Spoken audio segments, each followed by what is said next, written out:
술꾼들을 위한 변명을 좀 하자면, 우리가 술을 탐하게 된 건 우리의 잘못이 아니고 우리 유전자 때문이다. 저 지금도 막 술이 땡기거든요. 이거는 내 잘못이 아니다. 네. 한국은 어떤 나라냐면요, 술을 좋아해요. 하지만 못 먹어요.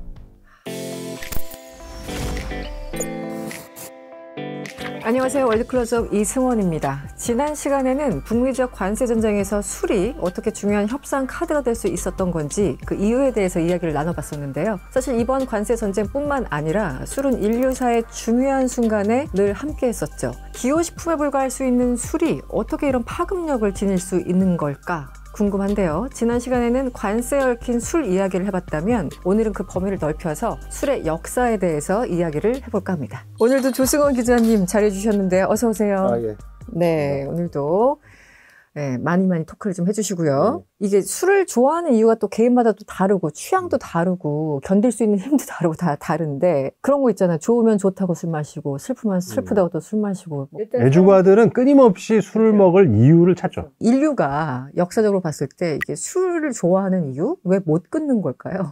술꾼들을 위한 변명을 좀 하자면, 인간이 술을 탐하는 것은 우리의 잘못이 아닙니다. 우리가 술을 탐하게 된 건 우리의 잘못이 아니고 우리 유전자 때문이다. 아, 유전자. 원래 우리는 그렇게 생겨 먹었다라는 게 제 얘기가 아니고 네. 수많은 진화 인류학자들의 얘기예요. 로버트 더들리라는 분이 있어요. 유명한 학자 중에. 네. 이분이 이제 쓴 책이 드렁큰 몽키, 술 취한 원숭이라는 책을 쓰셨고, 이게 굉장히 유명한 이론입니다. 그래서 이런 거예요. 술을 인간이 먼저 먹었을까 아니면 동물들이 먼저 먹었을까 따지면 당연히 동물들이 먼저 먹었다는 거죠. 그건 너무 당연하죠. 왜냐하면 과일이 자연 발효돼 가지고 떨어져서 자연적으로 생긴 술들이 있었을 거란 말이에요.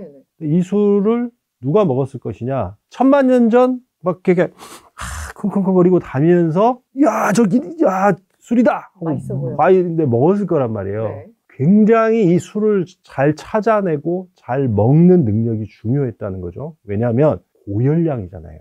그냥 사과보다 사과가 땅에 떨어져서 하늘에 떠다니는 효모와 결합을 해서 알코올로 분해가 되면 이게 고열량 식품으로 바뀌잖아요. 지금은 술이 원래 고열량 식품이니까 다이어트 최대의 적이 됐지만 그 옛날에는 고열량 식품을 잘 찾아내고 잘 먹을 수 있는 능력이 가장 중요한 능력이었다는 거죠. 심지어 이렇게 얘기를 해요. 진화 인류학자들은 우리 후각이 되게 발달해 있잖아요. 인류의 후각이 발달한 것도 바로 그것 때문입니다. 예를 들어서 저는 100m에 있는 과일이 떨어져서 술이 됐단 말이에요.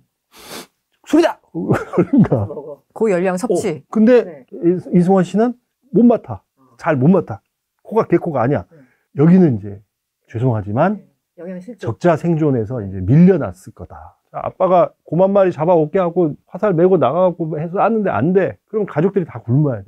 근데 이때 만약에 술을 발견했다. 그래서 쏙쏙 찾아 먹어. 여기도 술. 사과 술 됐네. 사과주. 체리가 술 됐네. 체리주. 포도밭에 갔더니 와인이 있네. 와, 와인이네. 쭉쭉 먹어. 이렇게 잘 술을 찾아내는 능력인였던 오스트랄로피테쿠스들은 살아남은 거지. 그래서 온몸에 그 저장이 돼 있어. 두 번째 능력은 이거를 먹었을 때 잘 분해할 수 있는 사람들이 있거든요. ADH4라는 효소가 충분히 있어야 알코올을 분해하거든요, 우리가. 알코올을 분해를 못하면 술을 못 먹어요. 그때도 술쥐들이 있었던 거야. 알스 오스트랄로피테쿠스가 있고 알중 오스트랄로피테쿠스가 있었던 거예요. 요 둘이 경쟁하면 누가 이기냐? 알중이 이기는 거야. 왜? 얘는 술을 막 찾아서 먹고 고열량 식품을 막 먹고 잘 분해해내. 근데 알스 오스트랄로피테쿠스는 분해가 안 되니까 못 먹는 거야. 그럼 고열량 식품을 스스로 포기하는 거지. 얘는 적자 생존에 밀려서 인류에서 도태돼. 그래서 어떻게 됐냐? 인류가 술 냄새를 잘 맡고 술을 잘 분해하는 유전자를 가진 그런 튼튼한 사람들만 살아남아서 쭉 내려와서 바로 여기까지 왔다. 우리가 지금 막 술을 환장하고 술을 막 탐하고 저 지금도 막 술이 땡기거든요. 이거는 내 잘못이 아니다. 갑자기 커다란 위안이 됩니다. 고마워요. 그렇게 말해줘서. 아니, 그렇습니다. 이건 근데 제 얘기는 아니고요. 로버트 더들리라는 비롯해서 여러 진화 인류학자들이 내린 결론입니다. 그나저나 술 얘기가 나왔으니까 또 이 얘기 해야 되죠. 야, 우리나라 사람들이 국제대회 있으면 한 1, 2위 할 거야. 막 이러잖아요. 술 먹게 대회 하면. 그런데 실제 어떻습니까? 이거 너무 궁금. 사실 오늘 이것 때문에 모셨어요. 대표적인 편견이고 대표적으로 잘못 알고 계시는 겁니다. 세계 술 알코올 올림픽 이런 게 짜잔 열렸다. 한국은 감히 말씀드리지만 어느 정도 수준이냐면 우리는 메달은 고사하고요. 예선도 힘들고요. 올림픽 본선에 진출하는 것도 안 돼요. 올림픽 나가는 것조차 힘들 정도로 우리나라는 순위가 낮습니다. 이게 구체적인 예를 들어보면 네. 1인당 알코올 소비량이라는 게 있어요. 이거는 15세 이상 음주 가능 연령에 1년 동안 얼마나 먹냐는 거를 나라별로 통계를 잡거든요. 한국은요, 최근에 통계 보니까 40위권, 그러니까 메달권 뭐 이런 얘기는 절대 하시면 안 되고요.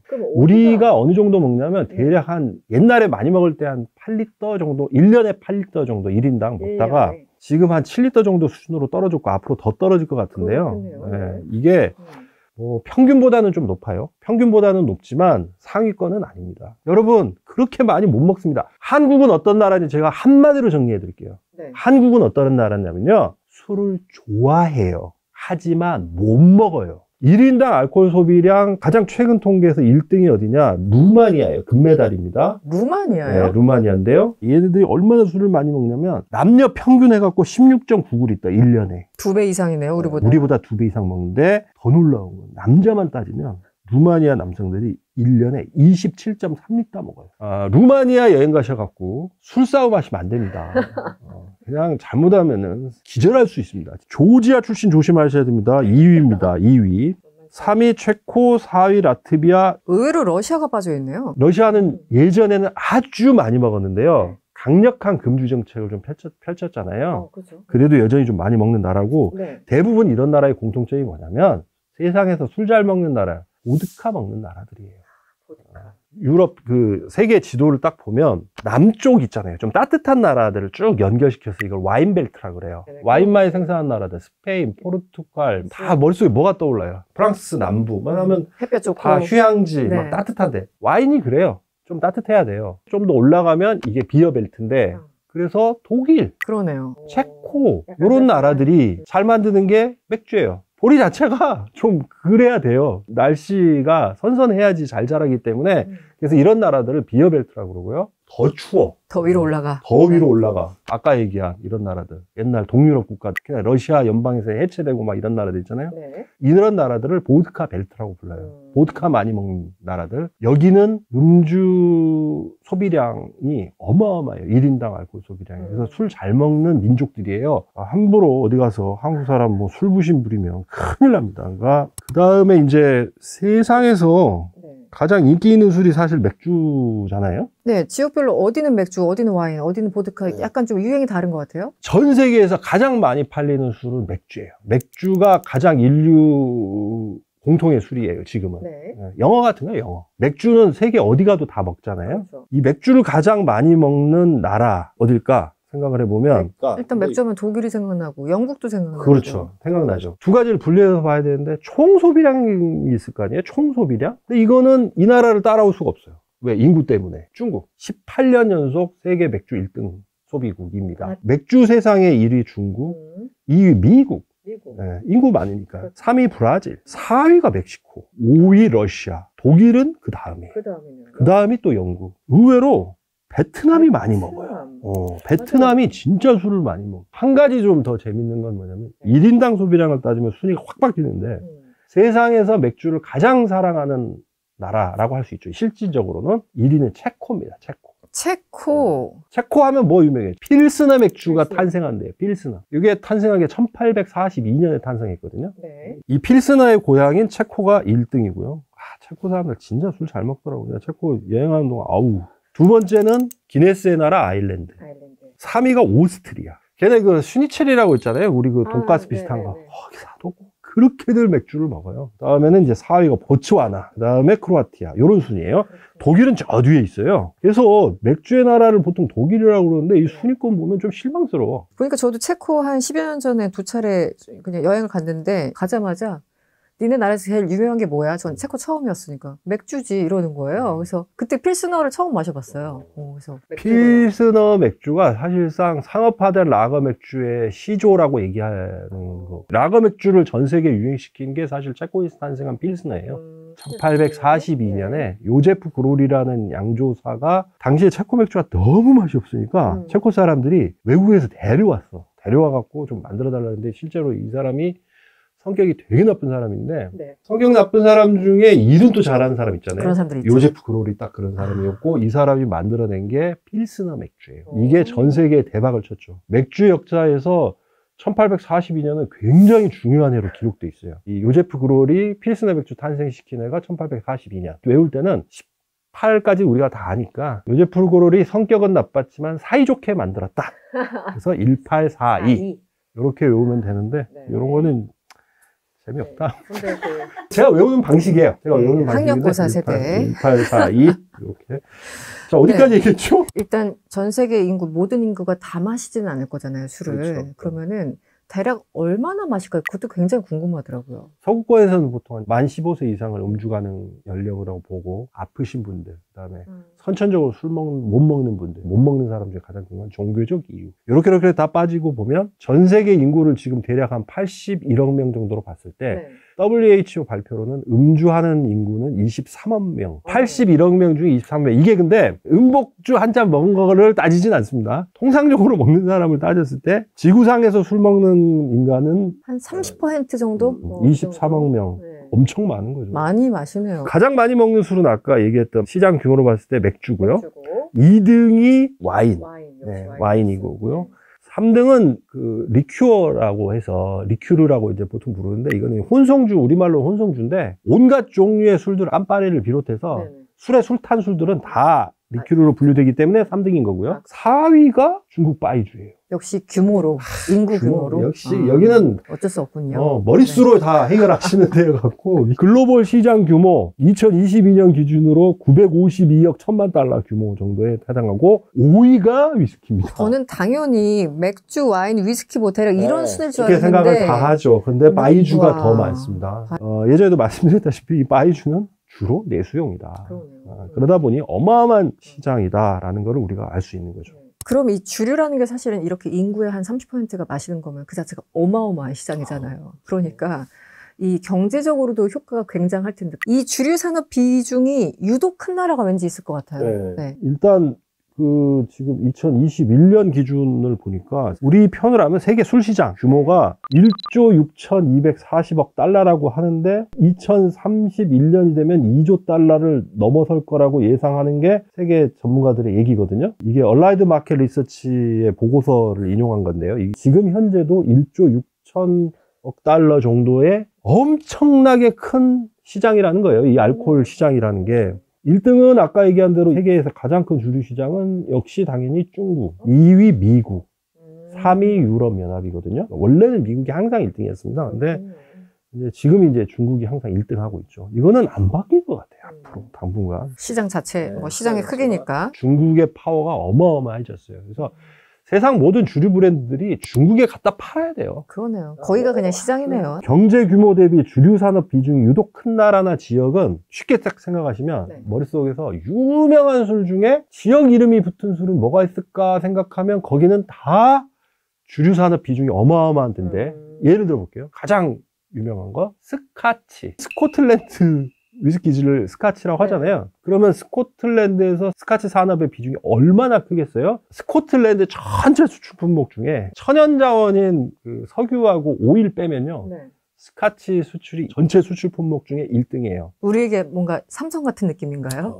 경제를 좌지우지하는? 스카치 산업이 붕괴되면 스코틀랜드 경제가 무너지겠죠. 얘네 수출 규모가 해마다 조금 다르긴 하는데 스카치 위스키 얼마나 많이 팔리는지 아세요? 상상이 안 가요. 네. 초당 40병 넘게 팔려요. 그래서 작년 통계가 42병인가 그래서 1초 지금 40병 팔렸어? 80병.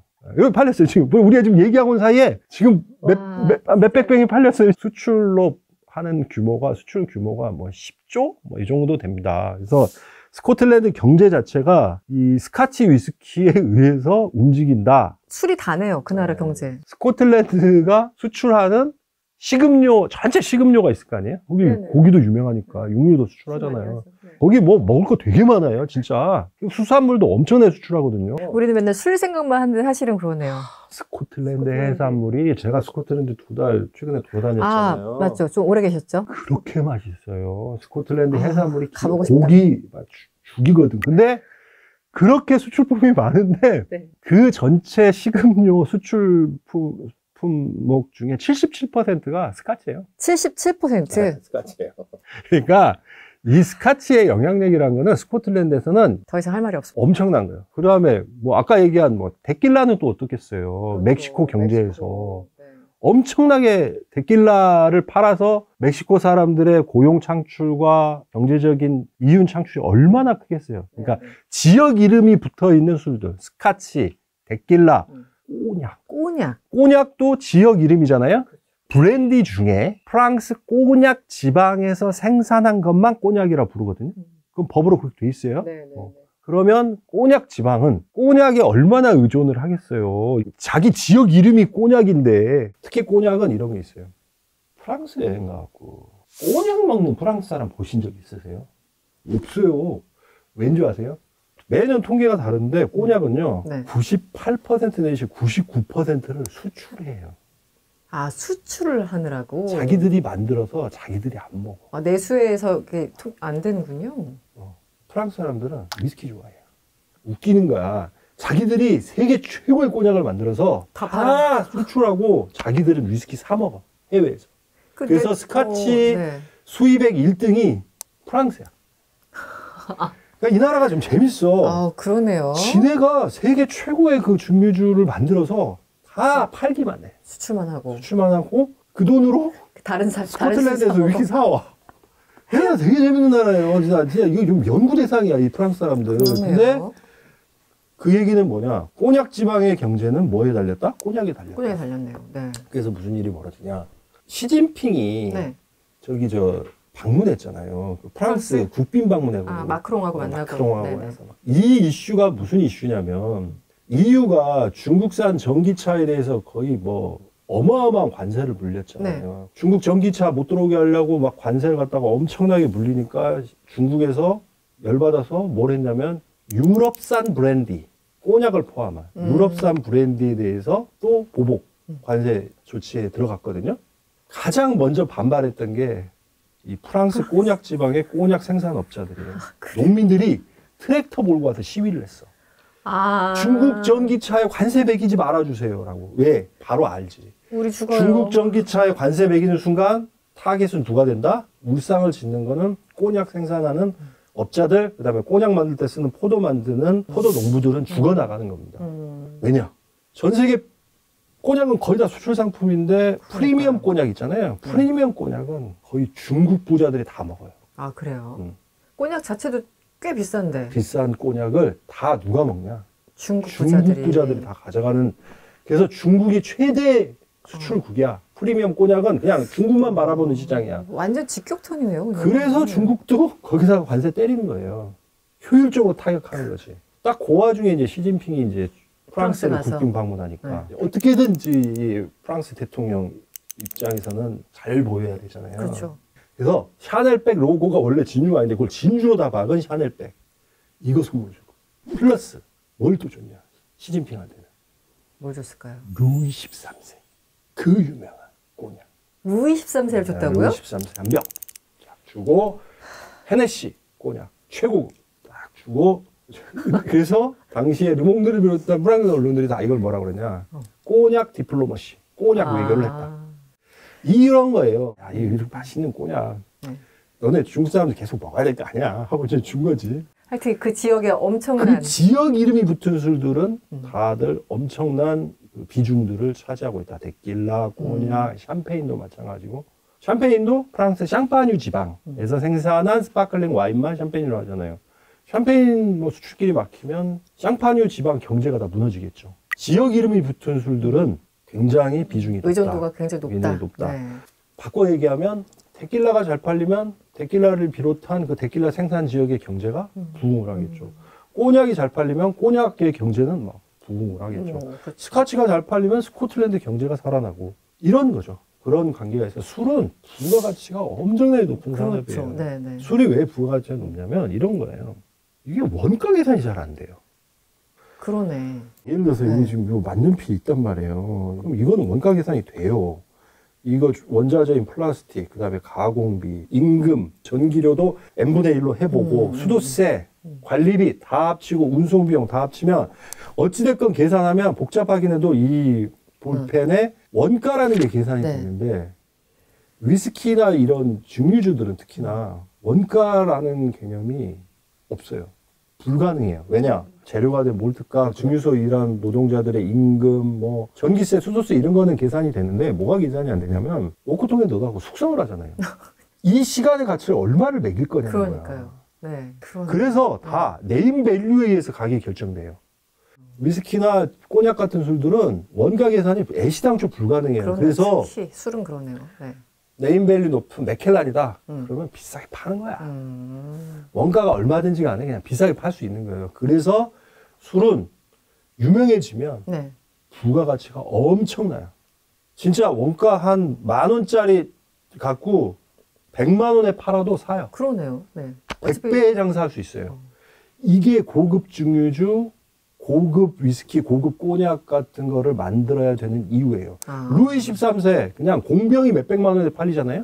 디스플레이만 하려고 나 루이 13세 먹어봤어. 이거 자랑하기 위해서 사는 공병이 몇백만 원 루이 13세 같은 루이 13 중에도 이제 고급 버전은 그렇거든요. 블랙펄 같은 거 있는데 이게 우리나라에서 공병이 500만 원이에요. 몇백 배 장사를 할 수 있는 게 고급 주류 시장이에요. 여기서 꼭 알아야 될 게 뭐냐면 한국도 주류 산업, 특히 고급 주류 산업을 키워야 된다. 그러네요. 부가가치.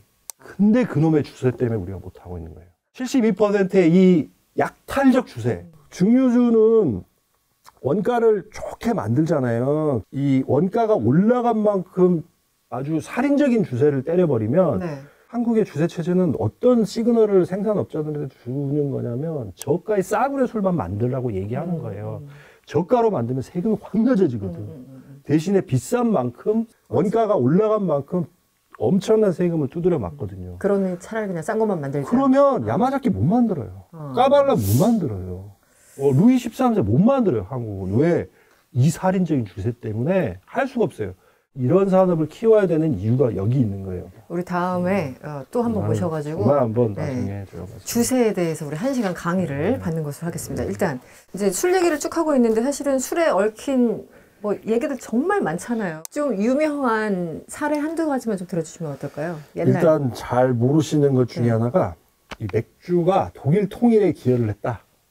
이런 얘기. 1871년 독일 통일? 실제로 기여를 좀 했습니다. 오, 무슨 일입니까? 이게 무슨 일이냐면 1516년에 바이에른 공작이었는데 빌헤름 4세가 맥주 순수령을 발표를 해요. 당시에 워낙 저질 맥주들이 판을 치니까 야 니네들 앞으로 맥주 만들 때 있잖아. 물하고 매가 혼만 써. 딴 거 섞지 마. 이게 한 거예요. 이게 맥주 순수령이거든요. 1516년 바이에른 빌헤름 4세가 이제 맥주 순수령 발령하고 한 350년이 지난 1817년에 철의 제상, 철의 제상인 비스마르크가 이끌던 이 프로이센이 독일 통일을 하잖아요. 근데 이제 요때 관건이 됐던 게 뭐냐면 프로이센이 바이에른이 땅덩어리가 크니까 여기를 독일로 끌어들여야 되잖아요. 독일로 가입을 해라. 통일하자 우리. 그래야 우리 다 같이 산다. 이렇게 지금 비스마르크가 제안을 했을 때 바이에른이 내건 조건. 우리가 독일 내 들어가. 그래 독일로 들어가. 오케이. 대신에 맥주 순수령 니네도 좀 해. 그 조건이 맥주가 가입 조건이었어요. 맥주가 실제로 이게 가입 조건이었고 당시에 엄청난 반발이 있었지만 양조업자들이 다 반발을 했죠. 양쪽이 다 반발을 했어요. 근데 결국은 요거를 프로이센이 받아들여서 통일이 이루어졌어요. 그래서 지금 독일 맥주가 지금 그렇게 발전을 한 거예요. 그래서 옛날에 그러니까 독일 맥주 할 때 보통 맥주 순수령 얘기하는데 이 맥주 순수령이 옛날에는 바이에른 지방에만 독일 남부 바이에른에만 적용되던 로컬 룰이었어요. 이게 당시에 엄청나게 그 당시에도 경제에 엄청난 영향이 있었나 봅니다. 그렇죠. 그러니까 조건으로까지 조건으로까지 내건 거죠. 요게 이제 독일 통일에 맥주가 또 기여를 했다라는 역사가 있고 또 하나 재밌는 게 아마 세계 주류 역사에서 가장 큰 사건을 하나만 꼽으라 그러면 보통 이 사건을 얘기하는데 미국의 금주법. 금주법. 프로히비션. 1920년에 발령이 돼서 1933년까지 13년을 갔거든요. 꽤 길었네요. 꽤 길었죠. 그래서 후대 역사학자들은 인류 역사상 가장 어리석은 법 이런 평가까지 내놓고 있는데 아까 술을 탐하고 술을 쫓는 거는 인류 유전자 때문이라고 그랬잖아요. 네네. 이 유전자가 이미 지금 술을 원하는데 원하는데. 술을 못 먹게 한다 해서 종교적인 이유가 아닌 이상 네. 그게 되겠냐고요. 매우 어렵죠. 네. 안 된다고요. 네. 안 되는 걸 하라고 한 거예요. 이 금주법이라는 게 각국의 금주법들이 다 실패한 게 그런 거예요. 인간의 욕망인데 이거는 타고난 천만 년 전부터 먹어온 그건데 오스트랄로피테쿠스부터 내려온 전통을 어떻게 법으로 강제한다고 이게 없어지냐고. 부작용이 어떤 거 벌어지냐. 일단 밀수가 급증을 하죠. 그럴 수밖에 없을 것 같아요. 그래서 네. 주로 갖고 왔던 데가 아까 얘기한 캐나다예요. 캐나다에서 바로바로 갖고 와요. 배에다 몰래 배에다 그냥 밀수. 배 뜯어 보면 그냥 밑에 선창이 다 술이야. 그러고 그다음에 이제 뭐 쿠바 이런 데서 이제 다 술을 가져오고 밀수가 유행을 했고 또 하나 밀주가 유행을 하죠. 만드는 거죠. 그래서 산 꼴짝이 깊은 곳에다가 어디죠? 공장 하나 이렇게 대충 밀수 공장 만들어도 저질의 술을 만들어서 유통을 시키는데 이 사업, 밀수 사업, 밀주 산업을 이끌어 갔던 사람들이 누구냐면 마피아들이에요. 그렇게 연결되는 거예요? 마피아가 있고 그래서 마피아 중에 제일 유명한 사람 있잖아요. 우리 그 이탈리아 출신? 알 카포네. 네. 알 카포네는 요 밀주 사업으로 시카고 갱의 왕이 된 겁니다. 이 알 카포네가 성장한 비결 하나만 꼽아라.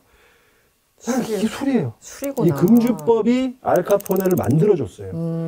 금주법이 없었으면 알 카포네는 이렇게까지 돈을 많이 벌고 권력을 좌지우지 지역에서 그냥 골목에서 껌 씹으면서 애들 삥 뛰는 수준? 잔잔바리 깡패를 전국구 보스로, 빅보스로 만들어준 게 바로 금주법이에요.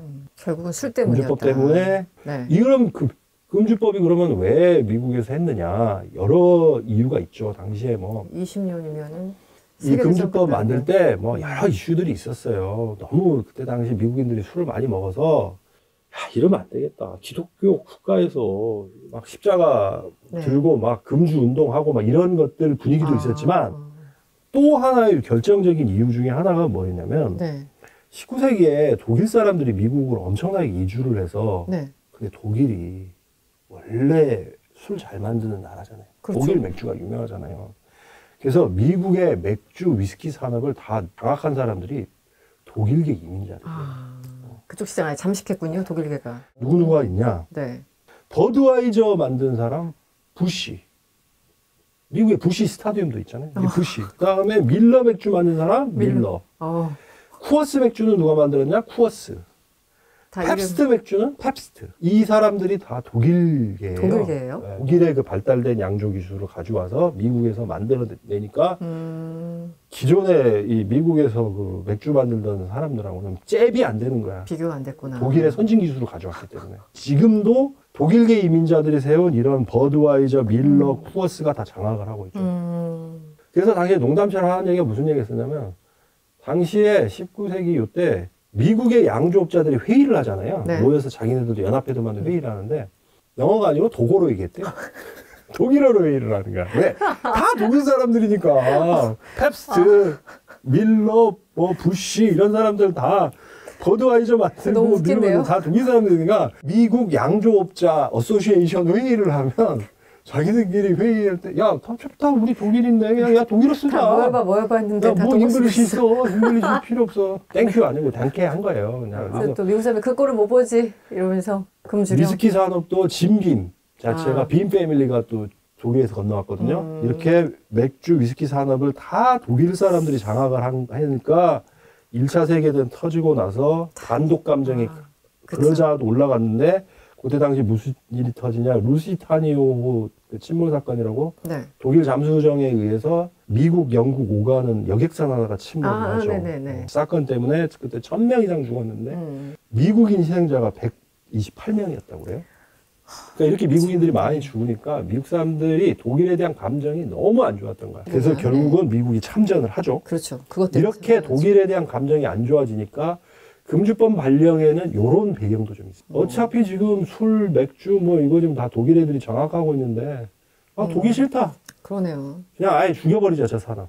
누구 좋은 걸, 누구 좋은 걸 뭐냐 거냐, 이런 라는 거죠. 사실 그 있어. 어떤 이슈든 간에 오로지 국민의 건강만 생각하고 이런 건 사실 없는 것 같아요. 다 돈과 얽혀 있고 정치에 얽혀 있고 오늘 정말 많이 배웠습니다. 예. 네. 네, 오늘도 조승원 기자와 함께 네. 세계 술의 역사를 들어봤습니다. 지난주에는 관세와 얽힌 술의 이야기였다면 오늘은 더 깊이 들어가서 왜 인류는 술을 찾을 수밖에 없었는지부터 술과 얽힌 뭐 독일의 통일까지 다양한 얘기를 들어봤는데요. 예, 오늘도 시간을 네. 꽉꽉 채워가지고 예, 재미있는 얘기를 들었습니다. 오늘 감사합니다. 고맙습니다. 고맙습니다. 네. 오늘은 술의 파급력에 대해서 알아봤습니다. 술은 시대의 흐름에 발맞춰서 그 의미도 또 역할도 달라져 왔었죠. 때로는 약이 되기도 하고 때로는 독이 되기도 했었고 또 경제활성화의 수단으로도 여겨졌었고 한편으로는 사회 질서를 어지럽히는 한마디로 천덕꾸러기 취급을 받기도 했었습니다. 그 가운데 딱 하나 변하지 않는 사실이 있다면 인류에게 있어서 때려야 뗄 수 없는 존재라는 거겠죠. 월드 클로즈업 이승원이었습니다.